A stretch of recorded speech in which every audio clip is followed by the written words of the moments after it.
Contract ম্যারেজটা একদমই 1 ঘন্টার একটা নাটক ছিল। আর 1 ঘন্টার নাটক যেমন হয় একটা ছোট্ট গল্প, ঠিক ওরকমই একটা ছোট গল্প। একটা মেয়ের সেটাকে ছবি বানাতে যাচ্ছে, এটা আমি খুবই অবাক হলাম যে আমাদের সেন্সর বোর্ডে এটা কিভাবে ছবি আকারে পাশ হলো বা কি হলো। আসলে হাসান জাহাঙ্গীর পরিচালিত একটি নাটক হয়েছিল সুদূর আমেরিকাতে।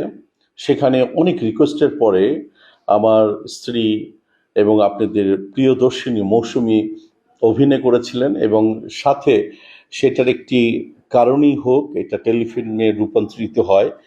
এতদিন পরে এখন এসে আমি দেখছি হাসান জাহাঙ্গীর এবং এটার প্রযোজক পরিচালক হিসেবে সেন্সর বোর্ড থেকে এটার অনুমোদন নিয়েছেন ছবি হিসাবে। কিভাবে এটা ছবি হয়? তার কাছে কি ছবির জন্য মৌসুমীর এগ্রিমেন্ট কোনো দেখাতে পারবেন হাসান জাহাঙ্গীর? অবশ্যই না।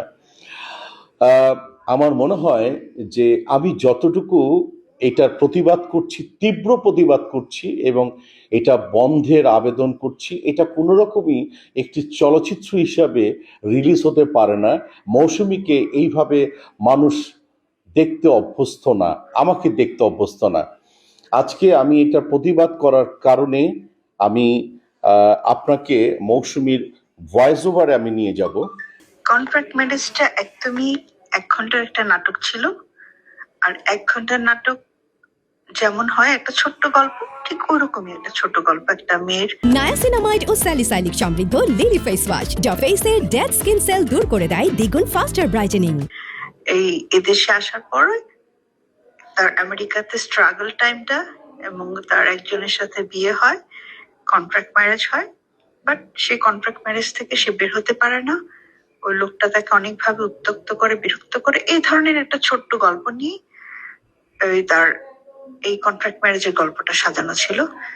খুব অনুরোধ করার কারণে আমিও তখন এখানে ছিলাম দেখে আমি ভাবলাম যে ঠিক আছে, হাসান জাহাঙ্গীর এতবার করে আমাকে রিকোয়েস্ট করছে, ওরা অনেক দিনের একটা আমার সাথে কথাবার্তা হয়েছিল যে একটা কাজ করে দিব।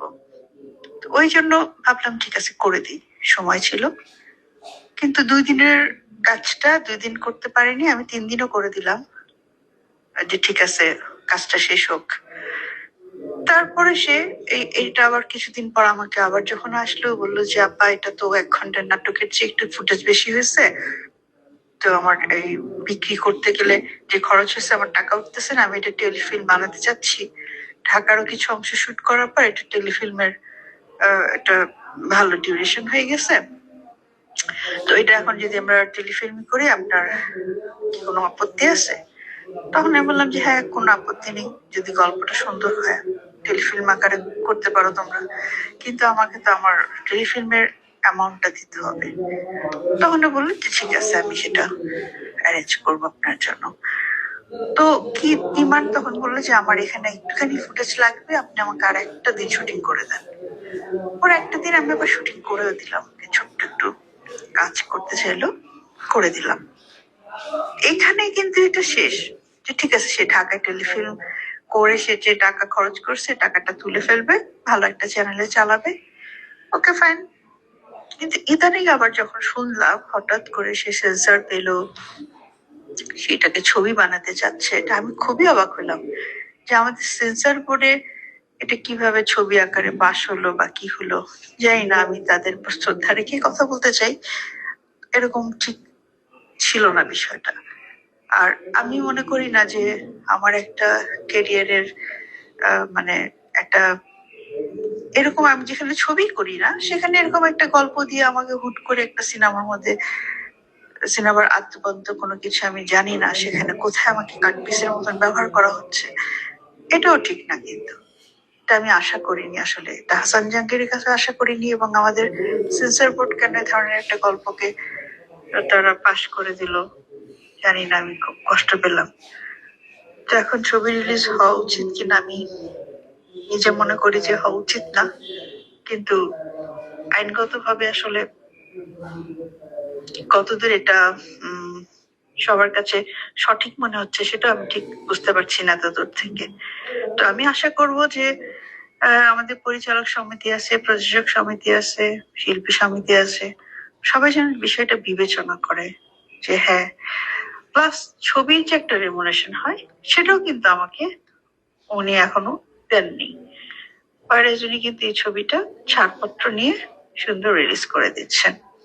না আছে ডাবিং, না আছে প্রপার কোনো বিষয় এখানে, জানি না কিভাবে হচ্ছে।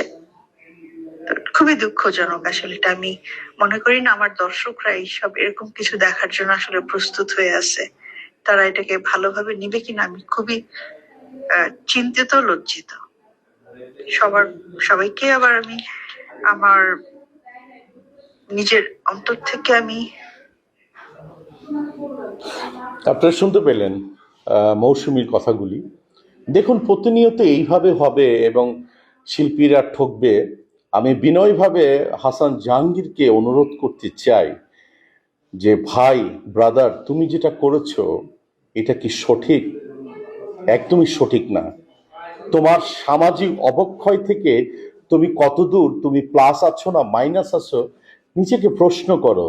তোমাকে আমি গালি দিব না, কোনো কিছুই করব না, কিন্তু তুমি যে কাজটা করেছো একদমই এটা সঠিক নয়। অবিলম্বে আমি এটা আইনের আশ্রয় নিব। প্লাস মৌসুমীর সাথে যদি তুমি ফোনে কথা বলে নিতে পারো, আমার পরিবারের সাথে যদি কথা বলে নিতে পারো, তোমার সেটা আমি ইনভাইট করছি, কিন্তু সেই চেষ্টাটা একদমই তোমার নেই।